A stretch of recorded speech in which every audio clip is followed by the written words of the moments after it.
다우지수가 사상 최고치로 마무리가 됐습니다. 자, 미국 증시 연일 상승하는 흐름을 보이고 있는데, 자, 국내 증시는 거기에 반응하지 못하는 모습이 있어서 굉장히 답답하실 것 같습니다. 다우지수가 사상 최고치를 이끌어낸 배경에는 물가지표가 완만하게 좋았다, 이런 이야기 있고요. 그 다음에 경기 부양책 곧 시행될 것이다, 이런 이야기가 있습니다. 경기 부양에 초점을 맞췄던 것 같습니다. 다우지수는 사상 최고치지만 나스닥은 살짝 들어가는 모습으로 마무리가 됐는데요. 자, 미국 증시 상황들 같이 알아보도록 하겠습니다. 만기일입니다. 지금 만기일 상황에서 시장이 어떻게 변화할 것인가, 여기에 대해서 이제 굉장히 언급들 많이 하고 있는 상황이긴 한데요. 자, 만기일에서 가장 중요한 것은 이제 스프레드, 즉 근월밀하고 그 차기 원월물이죠. 그러니까 그 가격 차이가 어떻게 되느냐, 이 부분인데, 이 스프레드는 지금 저평가되어 있기 때문에 넘기기 쉽다, 즉 롤오버를 하기 쉽다라는 얘기가 나오고 있습니다. 그럼에도 불구하고 변동성을 고민해야 된다라는 얘기가 나오고 있는데, 자, 만기일 시장이 어떻게 변화할 것인지 한번 짚어보도록 하겠습니다. 카카오가 액면 분할을 하게 되는데 과연 액면 분할에 대한 효과는 어떨 것인가, 여기에 궁금증들이 많이 쌓이고 있습니다.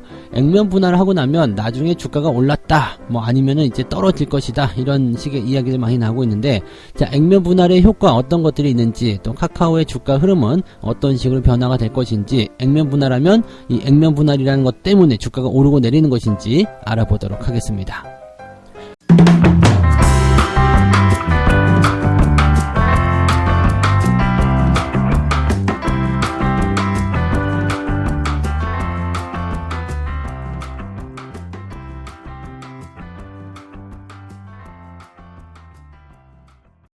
네, 반갑습니다. 자, 오늘은 3월 11일입니다.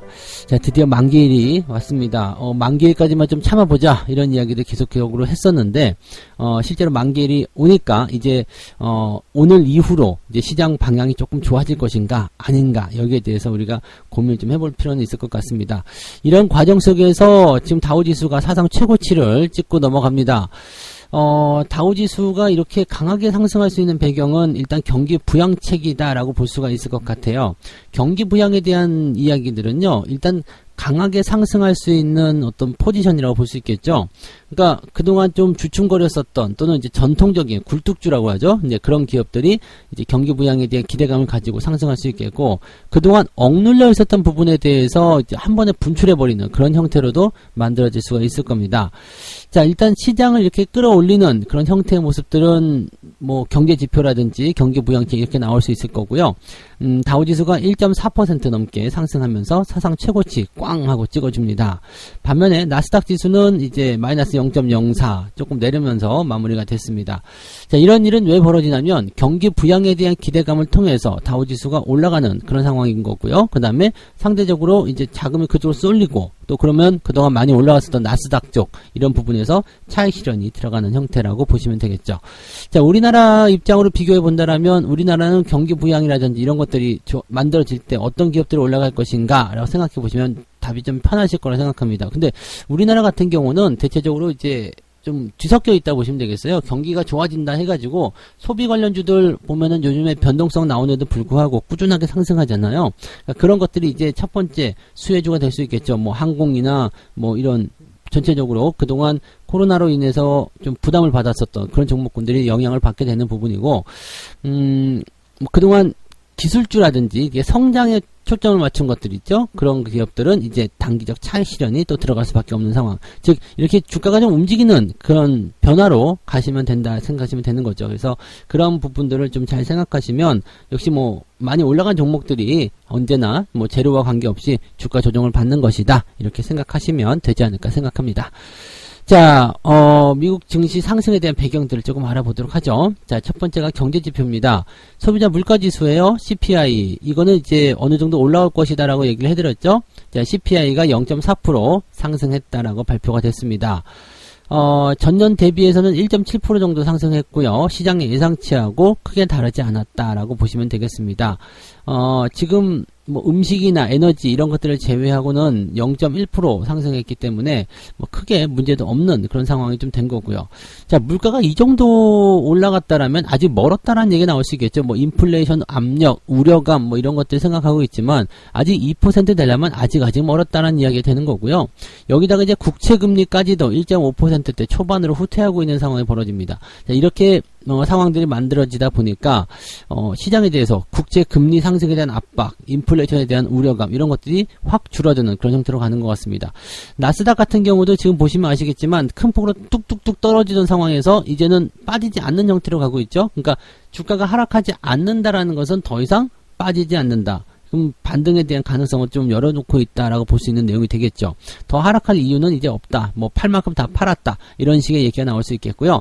다우지수가 올라가는 부분들은 이렇게 경기에 대한 기대감들을 통해서 주가가 상승할 수 있는 포인트가 된다. 이렇게 보시면 되겠죠. 그러니까 지금은 이렇게 뭐 시장에 대해서 어떤 압박감 이런 것들이 나와 있던 상황이었는데 이런 것들을 조금 그냥 수면 아래로 가라앉히는 그런 형태로 간다. 이렇게 생각하셔도 좋을 것 같습니다. 자, 그 다음에는 바이든 정부의 경기 부양책입니다. 이거 굉장히 중요한 포지션이 좀 된 것 같아요. 이번 주에 이제 경기 부양책이 나타나게 되는데, 이 경기 부양 때문에 뭐 인플레이션 나올 것이다, 뭐 국채금리, 뭐 금리가 올라갈 것이다, 뭐 등등등 얘기들도 많이 나왔었는데, 일단 그런 부분들이 한 템포 아래쪽으로 좀 가라앉은 상태고요. 이제는 경기 부양에 대한 기대감만 나와 있습니다. 지금 이제 미국 하원 통과를 하고 나면 이제 도장을 꽝 찍으면 되죠. 자, 이제 집행합시다 라고 또 도장을 딱 찍으면 이제 가장 중요한 게 뭐냐면 이 부양책 중에서 $1,400의 현금 지급입니다. 그러니까 서명을 꽝 하고 나면 이제 대상자들에게 이제 이 돈들이 간다는 얘기예요. 우리나라 돈은 약 160만 원 정도인데 이 돈을 받으면 네, 뭘 할 것이냐, 꽁꽁 숨겨놓을 것이냐, 뭐 그게 아니라 이제 소비가 늘어날 것이다라고 생각되고 있죠. 우리도 이제 재난지원금 이렇게 받으면 이렇게 뭐 카드에 충전된다거나 이런 식으로 해서 소비에 바로 연결되는 것처럼 그런 식으로 되지 않겠느냐라고 생각되고 있습니다. 현금 받으면 일단은 뭐 식료품도 사고, 네, 뭐 옷도 사고, 뭐 등등등 이렇게 소비에 진작을 좀 시키겠죠. 그러면 미국은 이제 소비가 가장 중요한 나라로 봐야 되는 부분이기 때문에 미국의 어떤 소비가 증가되는 효과가 일시적으로나마 나타나게 된다고 하더라도 시장이 가질 수 있는 기대감은 굉장히 좋습니다. 뭐 기업들 실질도 일시적으로 좋아질 수 있겠고요. 여기다가 이제 백신과 관련된 부분에서 이제 계속적으로 뭔가 이제 접종자 수가 늘어나게 되고 그 다음에 어떤 확진자 수가 줄어들게 되고 분위기가 좀 개선이 된다라면 점점점 좋아지겠죠. 지금 코로나와 관련된 부분에서는 이제 시장의 이슈가 많이 줄어들 정도죠. 코로나 이슈에 대한 부분들을 가지고서 뭐 심각하다, 뭐 어쩌다라고 떠드는 부분들이 많이 사라졌어요. 근데 물론 뭐 현장 그 상황에서는 아직까지도 뭐 심각한 상황이고 전쟁 같은 분위기겠습니다만 이제 다른 재료에 묻힐 정도가 되었다라는 것은 그만큼 안정화되어 가고 있다라고 생각하셔도 괜찮은 부분입니다. 그래서 그런 정도로 우리가 판단을 하셔도 좋다 생각하시면 되겠죠. 자, 그러면 미국 증시의 상황을 이렇게 놓고 본다라면 뭐 경제 지표라든지 또는 뭐 금리, 그 다음에 이런 경기 부양책 등등의 모든 상황들 종합해 봤을 때 주가가 내려가야 될 이유는 별로 없다라고 말씀드릴 수 있는 거겠죠. 근데 계속해서 또 상상 최고치 이렇게 상승세를 계속해서 보이게 되면 또 그것 자체로도 사실은 부담이 될 수밖에 없겠지만 어쨌건 올라와서 나쁠 것은 없다 이렇게 생각하셔도 좋지 않을까 판단합니다. 그래서 그런 정도로 우리가 참고하시면 좋겠고요. 미국 증시 상황이 좋은 부분들이 있기 때문에 국내 증시 오늘만큼은 좀 올라야 되지 않겠느냐, 네, 이렇게 생각을 조금 해보기도 하겠습니다. 자, 두 번째 이야기로 가겠습니다. 두 번째 이야기는 만기일입니다. 오늘 만기일이 어떻게 변할 것인가 여기에 대해서 이제 고민들이 좀 많으실 것 같은데 지금 만기일에서는 이제 가장 중요한 게 스프레드 라고 이제 이야기하고 있습니다. 3월과 6월의 스프레드 시장 가격이 매우 중요하다. 지금 저평가되어 있다라는 이야기까지 나오고 있습니다. 이 스프레드가 차 근월물 그리고 근월물 이렇게 뭐라고 해야 돼요? 그러니까 3월과 6월 이렇게 되는 거죠. 이 3월과 6월의 가격 차이 뭐 이렇게 보시면 될 것 같은데 스프레드가 작을수록 뭐라고 하냐면, 이제 좀 부정적이다. 이런 얘기가 나오게 됩니다. 그래서 스프레드에 대한 어떤 부분들은 그런 식으로 좀 받아들이시면 되는데, 이거는 우리가 중요하게 생각할 부분은 아닙니다. 용어 자체도 스프레드 그러면 뭔데? 라고 생각하는 부분들, 지금 모르고 하시는 분도 굉장히 많거든요. 그리고 굉장히 영어로 되어 있기 때문에 헷갈려요. 베이시스, 스프레드, 이런 거 가지고 얘기하는데, 가격 차이, 이런 거. 그럼 계산해야 되는 거 아니야? 머리가 복잡하죠. 그러니까 이런 부분들은 일단은 좀 넘겨놓고 생각해도 괜찮습니다. 요즘에는 계산 다 해주거든요. 계산 다 해주고 결과만 보시면 됩니다. 그래서 스프레드는 일단은 낮은 저평가 상황이 되게 되면은 이제 약간은 이제 부정적이다라는 얘기를 일단 생각하시면 되겠습니다. 지금은 마이너스권이에요. 그래서 어떻게 보면 좀 저평가 상황이다라고 볼 수도 있는 내용인데, 이 스프레드에 대한 부분들을 가지고서 이제 전략을 이번에 좀 종합적으로 분석을 좀 해봤다라는 이야기들 많이 나오고 있는데, 이 스프레드가 이제 고평가됐느냐, 저평가됐느냐에 따라서 이제 뭐라 그럴까요? 롤 오버라고 그러죠. 만기를 연장하는 거. 저평가 상황이니까 좀 더 멀리 내다볼래? 하면서 이제 만기를 연장하는 그런 상황들. 롤 오버를 하게 되면 비용이 발생하는데, 이게 먹을 만한 부분이 없다 그러면 비용을 발생하면서까지 만기를 연장할 필요가 없거든요. 그러면 연장을 안 하면은 청산을 해야 되기 때문에 청산 물량들이 변동성을 가져갈 수 있죠. 근데 이게 지금 현재 시점처럼 이제 저평가가 되어 있는 상태가 된다라면 롤오버가 쉬워지게 되죠. 그럼 청산 물량이 줄어들게 되면서 변동성이 좀 작아진다. 이런 식으로 생각하시면 되겠죠. 그러니까 어쨌든 그냥 기본적으로 생각하면 그런 상황이긴 한데, 여러 가지 이제 부분들이 또 복합적으로 들어오게 되겠죠. 그래서 지금 상당한 저평가, 지금 이론 가격은 플러스 0.1, 0.14 이 정도 나오는 것 같더라고요. 근데 지금 현재 가격이 마이너스 0.8 정도가 0.7, 0.8 이 정도 나왔다고 하네요. 그래서 상당히 이제 어떻게 보면은 이론 가격 대비해서 저평가되어 있는 상황이기 때문에 롤오버가 굉장히 유리한 상황이 되었다라고 되어 있습니다. 그러니까 이것까지만 보면 좋아요. 스프레드가 저평가되었기 때문에 넘어갈 수 있는 것이 굉장히 유리해졌다라고 생각할 수 있는 부분이 된 거거든요. 근데 주가의 상황은 녹록치가 않다. 변동성이 더 커질 수 있다. 이런 식으로 얘기가 나옵니다. 그러니까 왜 이런 얘기가 나오냐면, 최근에 이렇게 스프레드가 저평가되면서 분위기가 좀 안 좋아졌잖아요. 그래서 지금 현재 시장 보시면은 계속해서 매도가 나오고 있고 분위기가 나빠지고 있고 이런 상태죠. 그러다 보니까 최근에 이제 보면은 이제 장중 베이시스라고 하죠. 이렇게 현물하고 선물 가격 차이가 마이너스 0.5 정도 나오고 있다고 합니다. 마이너스 0.5. 일단 베이시스가 마이너스가 나오고 있다는 것 자체가요, 시장에서 부담입니다. 그러니까 베이시스가 마이너스라는 것은 현물의 가격이 그만큼 높다라는 얘기거든요. 그러다 보니까 이 현물을 자꾸 팔아야 되는, 즉 우리 주식을 자꾸 팔아야 되는 상황이 일어나게 되고 선물을 사들여야 되는 상황이 벌어진다는 얘기죠. 선물을 사들이지 않더라도 현물을 팔아서 키를 맞추려는 움직임이 나타날 수 있어서 지금 현재 부담스럽다라고 얘기가 되는 거죠. 지금 이렇게 스프레드가 저평가 상황임에도 불구하고 외국인들은 계속적으로 숏 포지션, 즉 매도에 대한 우위를 계속 보여주고 있는 이유가, 이렇게 현물 시장이 좀 과도한 고평가라고 봐야 되겠죠. 과도하다고 하기 좀 그렇고요. 이제 선물 가격보다 일단 높게 나왔기 때문에 거기에 대해서 이제 현물의 고평가, 선물의 저평가 이렇게 되어 있기 때문에 현물 쪽에서 계속 매도를 좀 때리고 싶은 그런 상황들이 있다라고 보여지는 부분이고, 지금 외국인들이 그런 포지션을 자꾸 유지하는 이유는 뭐냐면, 이제 배당에 대한 어떤 부분들 때문에 차익 실현 이런 부분도 좀 나타나는 것도 좀 있을 테고, 그 다음에 개인 투자자들이 너무 많이 들어왔다는 것이 하나의 이유가 되기도 한답니다. 그러니까 개인 투자자들이 수십조 원 들어왔다고 하는, 한 26조? 네, 지금 1월달, 2월달 해가지고 개인 투자자들이 매수가 들어온 게 엄청나게 많아요. 그 물량이 이제 많이 들어오게 되면서 오히려 그 물량을 받아가지고 올려야 되는 것이 상당히 부담스럽다는 얘기가 나온 거죠. 그러니까 위쪽에 생각해 보세요. 위쪽에, 이걸 매물대라고 하는데 매수 물량이 굉장히 많아요. 근데 주가가 떨어져 있는 상태야. 그걸 올라가려면 이 많은 물량을 다 해소하고 소화해주고 가야 되거든요. 왜냐면 물려있는 사람들은 올라올 때 차익 실현 또는 이제 손실 복구를 하기 위해서 본전 매도를 하는 사람들이 굉장히 많은데, 그 물량을 다 받아놓고 올라가려면 시장에 대한 기대감이 그만큼 커야 된다는 이야기인데요.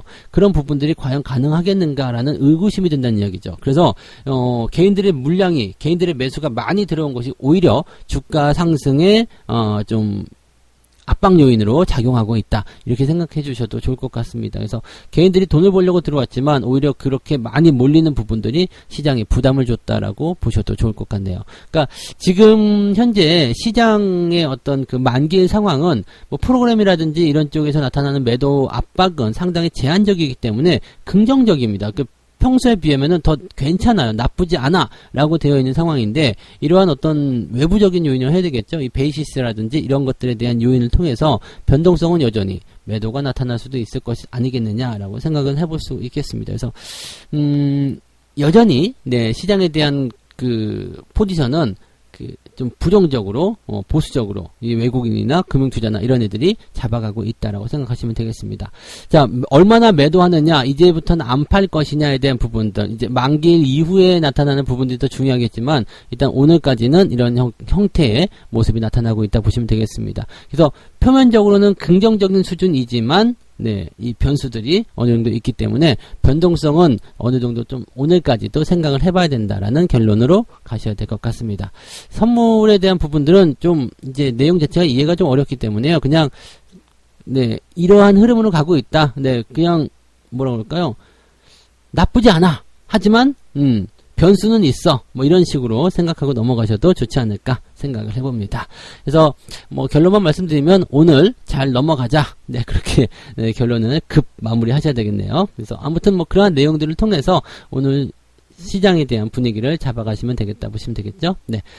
자, 세 번째 이야기 가겠습니다. 카카오에 대한 이야기입니다. 액면 분할의 효과 과연 볼 수 있을 것인가 이 얘기인데, 카카오의 주식 변화 추이를 보게 되시면 네, 상승을 지속하다가 액면 분할 공시가 나오고 나서 주가가 떨어졌어요.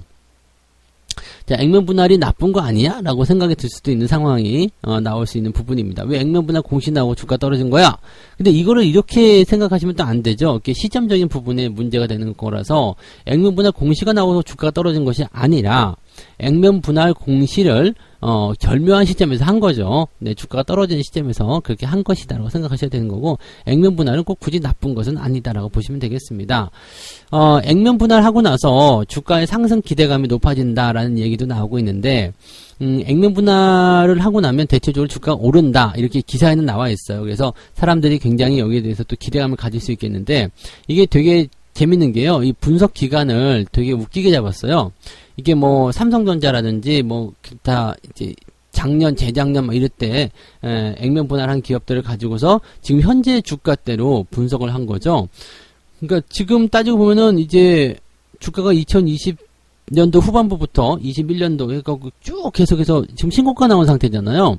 이 시장 자체가 신고가가 나와서 3000포인트 시대를 열어놓은 상태인데, 이게 과거에 이만큼 했었는데 이만큼 올랐다. 이게 사실 말이 안 되죠. 물론 주가가 올라갔다고 해서 내 기업의 주가도 같이 올라가야 된다는 이유는 없겠습니다만, 시장이 대부분 다 올라간 상태인데, 그리고 이런 역사적인 신고가 나온 이런 상태인데 액면 분할 때문에 주가가 올랐다 보기는 조금 어렵겠죠.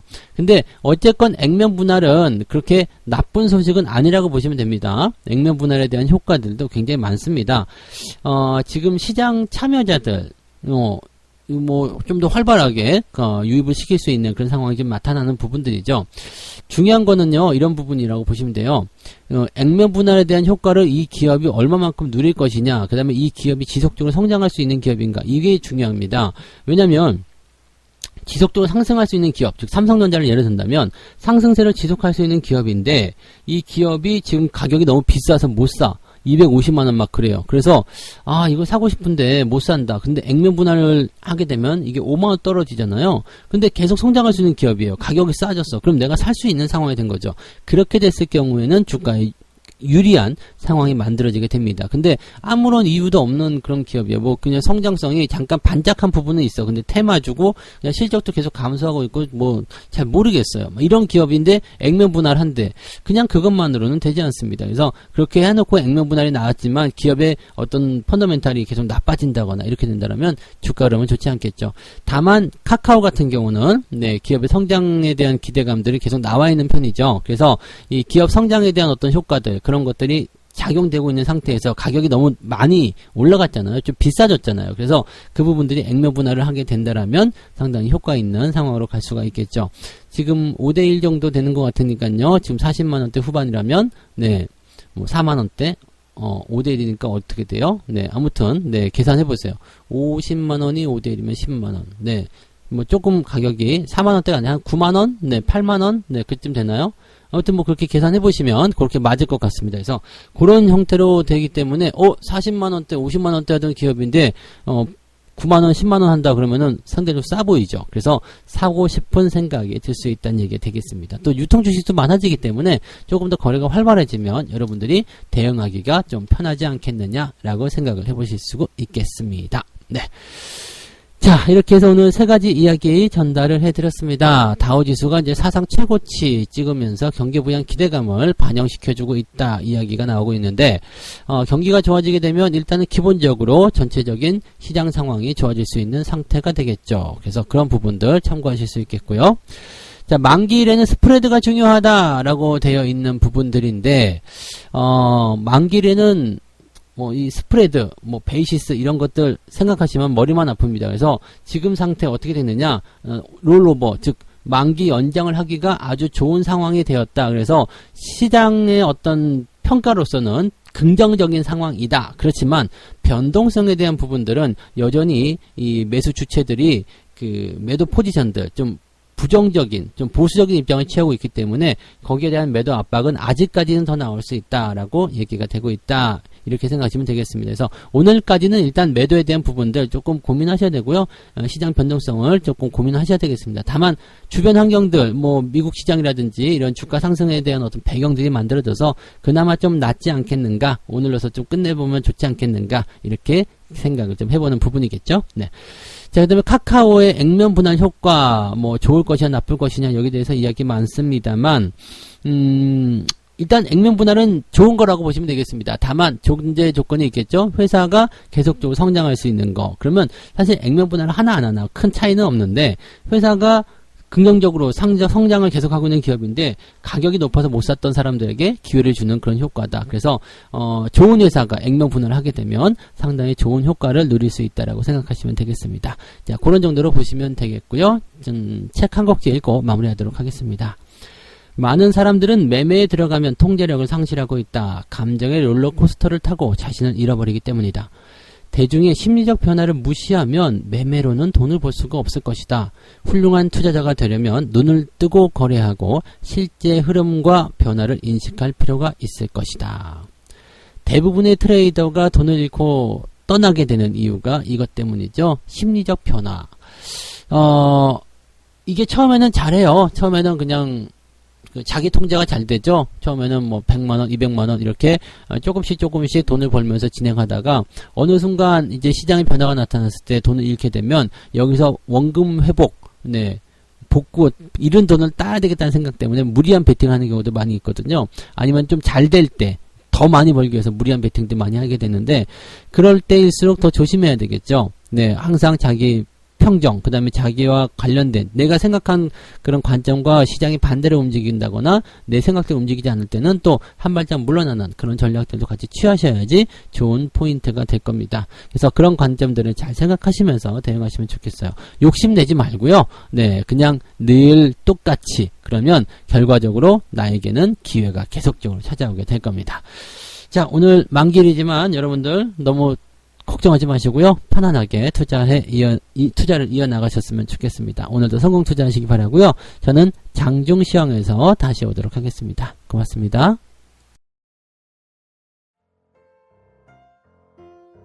본 방송에서 제공되는 모든 정보는 투자 판단의 참고 자료이며 투자의 최종 책임은 본 방송을 이용하는 본인에게 있습니다.